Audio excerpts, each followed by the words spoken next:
Je vous convie ce matin à 3 lectures dans la parole. La première lecture, le premier texte dans l'Ancien Testament, au livre du prophète Ésaïe, nous lirons au chapitre 35 les 10 premiers versets. Ésaïe 35, 1 à 10. Que le désert et la terre aride manifestent leur joie. Que le pays sec pousse des cris de joie et se recouvre de fleurs, aussi belles que les lys. Oui, qu'il se recouvre de fleurs et qu'il pousse des grands cris de joie. Le Seigneur lui a donné la splendeur des montagnes du Liban, l'éclat du mont Carmel et la plaine de Saron. On verra alors la gloire du Seigneur, la splendeur de notre Dieu. Rendez la force aux bras fatigués, affermissez les genoux qui chancellent. Dites à ceux qui perdent courage, ressaisissez-vous, n'ayez pas peur, voici notre Dieu. Il vient vous venger et rendre à vos ennemis le mal qu'ils vous ont fait. Il vient lui-même vous sauver. Alors, les yeux des aveugles s'ouvriront et les oreilles des sourds entendront. Alors le boiteux bondira comme un cerf et le muet exprimera sa joie. Car de l'eau jaillira dans le désert. Les torrents ruisselleront dans le pays sec. Le sable brûlant se changera en étang et le pays de la soif en source jaillissante. À l'endroit même où les chacals avaient leur repère, pousseront des roseaux et des joncs. C'est là qu'il y aura une route qu'on nommera le chemin réservé. Aucun impur n'y passera, aucun idolâtre n'y rôdera. Elle sera destinée au peuple du Seigneur quand il se mettra en marche. Sur cette route, doucement, sur cette route, pas de lion. Aucune bête féroce n'y accédera. On n'en trouvera pas. C'est là que marcheront ceux que le Seigneur aura libérés. C'est là que reviendront ceux qu'il aura délivrés. Ils arriveront à Sion en criant de bonheur. Une joie éternelle illuminera leur visage. Une joie débordante les inondera, tandis que les chagrins et les gémissements se seront évanouis. Une deuxième lecture dans le Nouveau Testament, dans la lettre de Jacques, nous lisons au chapitre 5, les versets 7 à 10. Jacques 5, 7 à 10. Prenez donc patience. Prenez donc patience, frères et sœurs, jusqu'à ce que le Seigneur vienne. Voyez comment le cultivateur prend patience, attendant les précieux fruits de la terre, jusqu'à ce qu'il en reçoive les premiers, puis ceux de l'arrière-saison. Prenez patience vous aussi. Soyez pleins de courage, car la venue du Seigneur est proche. Ne vous plaignez pas les uns des autres. Ne vous plaignez pas, frères et sœurs, sinon Dieu vous jugera. Le juge est là. Il est prêt à entrer. Frères et sœurs, prenez comme modèle de patience, fidèles dans la souffrance, les prophètes qui ont parlé au nom du Seigneur. Et enfin, notre troisième et dernière lecture dans l'Évangile selon Matthieu, au chapitre 11, nous lirons du verset 2 au verset 11. Matthieu 11, 2 à 11. Jean le Baptiste, dans sa prison, entendit parler des œuvres du Christ. Il envoya ses disciples demander à Jésus, « Es-tu celui qui doit venir ou devons-nous en attendre un autre ?» Jésus leur répondit, « Allez raconter à Jean ce que vous entendez et voyez. Les aveugles retrouvent la vue, les boiteux marchent, les lépreux sont purifiés de leur lèpre, les sourds entendent, les morts ressuscitent, et la bonne nouvelle est annoncée aux pauvres. Heureux celui qui n'abandonnera pas la foi à cause de moi. Après le départ des disciples de Jean, Jésus se mit à parler de celui-ci à la foule en disant « Qu'êtes-vous allés voir au désert? Un roseau agité par le vent? Alors, qu'êtes-vous allés voir? Un homme vêtu d'habits magnifiques? Mais les personnes qui portent des habits magnifiques se trouvent dans les palais des rois. Qu'êtes-vous donc allés voir? Un prophète? Oui, oui, vous dis-je, et même bien plus qu'un prophète, car Jean est celui dont l'Écriture déclare « Voici que j'envoie mon messager devant toi, pour t'ouvrir le chemin. Je vous le déclare, c'est la vérité. Parmi les humains, il n'a jamais existé personne de plus grand que Jean le Baptiste. Pourtant, celui qui est le plus petit dans le royaume des cieux est plus grand que lui. » Jusqu'ici, frères et sœurs, la lecture de la parole pour ce matin. Nous ne vivons pas notre foi cloîtrés chacun dans notre coin, et ce, tant au niveau individuel qu'à un niveau plus large, à savoir celui de notre ou de nos églises. Et afin de choisir les textes de ce jour, j'ai été jusqu'à dépasser nos parois. Dans le mot paroisse, il y a le mot paroi. J'ai dépassé ces parois et même nos frontières géographiques, puisque les textes puisque j'ai choisi aujourd'hui, les textes proposés dans le lectionnaire de l'Église protestante unie de France, et c'est eux que nous allons méditer ce matin. De ce fait, nous serons en quelque sorte en communion avec nos frères et néanmoins amis d'outre-Quiévrain, du moins ceux qui se réclament de confession réformée.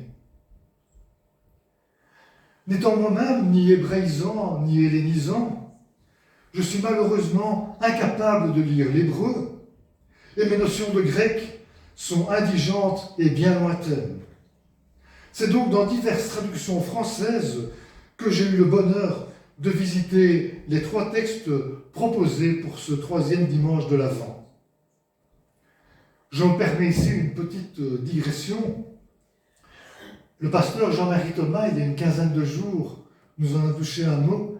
C'est vrai que nous sommes habitués à notre traduction de la Bible, celle à laquelle nous sommes attachés.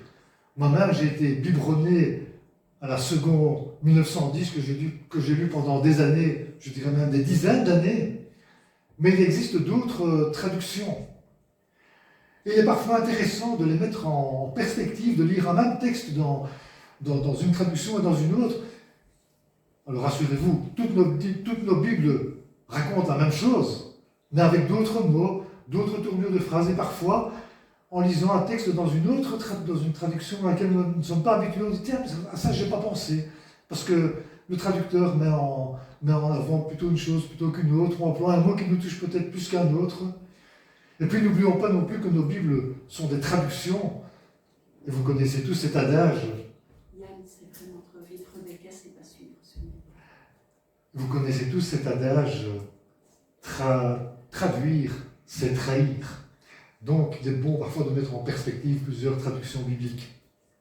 Alors, pas besoin de briser votre tirelire pour acheter différentes Bibles. Pas besoin non plus de siphonner votre compte en banque. Il existe maintenant, en version pour téléphone ou tablette, des dizaines d'applications qui vous permettent de lire la Bible.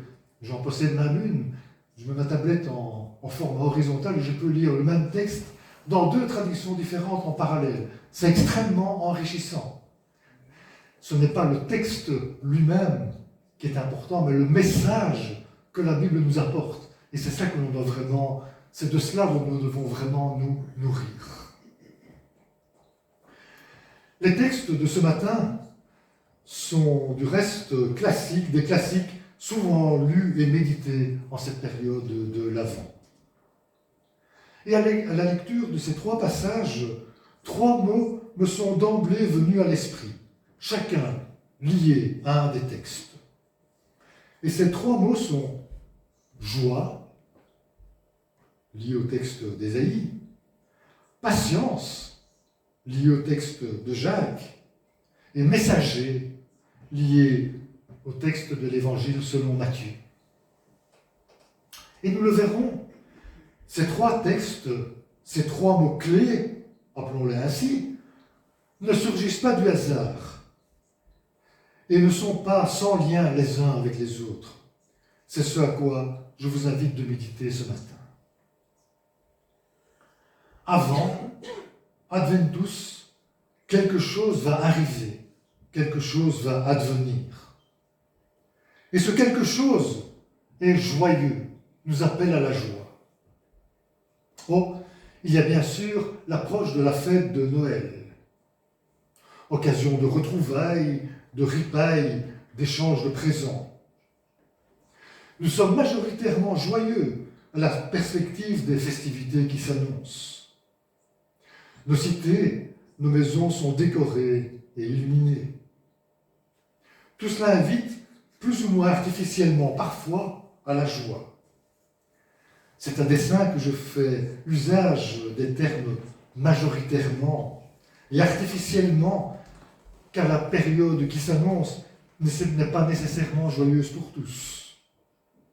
Ayons une pensée et portons surtout dans la prière celles et ceux qui vivront ce temps dans la solitude, dans le deuil, qui traverseront peut-être un temps d'épreuve. Le contraste avec la joyeuse ambiance environnante peut être particulièrement pénible à vivre. Cependant, la joie que nous annonce le livre d'Ésaïe est d'une toute autre nature. C'est que le Seigneur va intervenir. Le désert, la terre aride se recouvrira de fleurs, plus belles les unes que les autres. Façon particulièrement poétique d'annoncer un événement, des événements même, par essence particulièrement joyeux. Et ce ne sont pas là des paroles en l'air. Le Seigneur a déjà donné la splendeur aux montagnes du Liban et son éclat au mont Carmel. C'est que justement au Seigneur, on peut faire confiance. Et le texte du prophète Ésaïe, que nous avons revisité ce matin, de dresser une liste sans doute non exhaustive de choses joyeuses auxquelles nous pouvons, plus auxquelles nous devons nous attendre. Et ces perspectives dépassent et de loin celles d'une simple et somme toute courte période de festivité qui risque, elle, de rester sans lendemain. Dans cette perspective, le texte nous invite à nous ressaisir, à ne pas avoir peur, car voici notre Dieu, il vient. Nous, notre, vous l'aurez sans doute remarqué, je fais un usage abondant de la première personne du pluriel. Mais en réalité, qui cela concerne-t-il? Et le texte de répondre clairement à cette question. Tout cela est destiné au peuple du Seigneur. Gageons que nous en faisons tous ici partie. Tout cela, toute cette joyeuse perspective est destinée à celles et à ceux qui ont foi en lui, qui mettent leur confiance en lui. Et le texte d'aller plus loin. Il y aura un chemin réservé, un chemin joyeux destiné au peuple du Seigneur, mais n'éludons pas la fin de la phrase, quand il se mettra en marche. Je relis. Il aura un chemin réservé, un chemin joyeux destiné au peuple du Seigneur quand il se mettra en marche. Certains pourront dire quand le Seigneur se mettra en marche. On peut dire aussi quand nous, peuple du Seigneur, nous mettrons enfin en marche. Clac, envoyé, les choses sont claires. Si nous faisons bien partie du peuple de Dieu, il ne nous appartient cependant pas de rester assis sur notre chaise ou sur le bord de la route. Nous sommes appelés à faire quelque chose. En marche, nous dit en substance le texte. Oui, mais voilà. Cela fait longtemps parfois que nous attendons. Je traîne tel ou tel souci de santé ou autre depuis tant et tant de mois, tant et tant d'années. Et puis, toutes ces guerres, ces catastrophes naturelles, cette misère parfois physiquement proche de chez moi. Je veux bien me mettre en marche, mais finalement, à quoi bon? Ah Seigneur, quand reviendras-tu enfin pour mettre un terme à tout cela? C'est là un discours que l'on entend parfois, sinon souvent, trop souvent, dirais-je. Trop souvent, lorsque l'on prend au sérieux l'invitation à se mettre en marche. Trop souvent aussi, lorsque l'on prend au sérieux l'invitation que Jacques nous adresse dans son épître, dans sa lettre. Ce texte, l'épître de Jacques, se veut de portée générale. Il ne s'adresse ni à une communauté, ni à une personne en particulier. En fait, il s'adresse à nous tous, en particulier. Mais que nous dit Jacques? Patience. C'est qu'il nous faut persévérer. Ce verbe persévérer vient du latin, composé du préfixe per, très, et de l'adjectif severus, sévère, rigoureux. L'étymologie suggère donc l'idée de maintenir quelque chose avec rigueur, avec constance, de poursuivre un but de manière tenace, malgré les difficultés. Malgré les difficultés. C'est cela que nous dit Jacques. En marche, poursuivons notre but avec patience, avec rigueur aussi. Et Jacques de nous citer un exemple bien terre à terre, particulièrement parlant pour les gens de son temps. L'exemple de l'agriculteur qui doit prendre et prend patience dans l'attente des fruits de la terre. Pour Dieu, un jour est comme 1000 ans. C'est ce que nous dit la parole. Notre temps, humainement parlant, n'est pas celui de Dieu. C'est amusant parce que cette semaine, je remettais de l'ordre dans ma bibliothèque à la maison et je suis retombé sur ce livre de C.S. Lewis, qui est l'auteur du Monde de Narnia, dans lequel il explique les fondements de la foi chrétienne par des mots simples. Et il parle notamment dans ce livre que j'ai lu il y a quelques années, peut-être une fois que je le relis, ce serait intéressant. Il explique justement la notion de temps pour Dieu. Nous, humainement, dans notre finitude humaine, nous voyons le passé, le présent, le futur. Mais Dieu a une vision du temps globale qui nous est très difficile de percevoir humainement. Et puis la patience, la persévérance dans le domaine de la foi, mais pas que, ont bien des vertus. Cela nous forme, nous forge, nous affermit, à condition bien entendu de rester fidèle et de rester rigoureux. Mais ce n'est pas tout. Jacques nous invite à prendre pour modèle les prophètes, qui avec patience, jusque dans la souffrance, ont parlé au nom du Seigneur. Et cela, de nous amener tout naturellement à notre troisième lecture de ce matin. Cet extrait de l'Évangile selon Matthieu dans lequel Jésus lui-même qualifie Jean-Baptiste de messager. Et tout messager est porteur d'un message. Cela peut apparaître comme une lapalissade. Cependant, dans ce contexte, le mot message prend une dimension énorme, énorme et ô combien joyeuse. Les aveugles retrouvent la vue. Les boiteux marchent. Et j'en passe. Le messager, Jean-Baptiste en l'occurrence, a pour mission d'ouvrir le chemin. D'ouvrir le chemin afin que chacun puisse y avancer, afin que chacun puisse s'y mettre en marche. Petit clin d'œil maintenant à celui qui fut notre pasteur consulant, Christian Rouvière, et qui jouit maintenant d'une retraite bien méritée. Je terminerai ma prédication ce matin comme lui le fait si bien, ce qui est en quelque sorte sa signature. Je conclus. Frères et sœurs, Jésus lui-même nous invite à la modestie. Celui qui est plus petit dans le royaume des cieux est plus grand que Jean-Baptiste, nous déclare-t-il.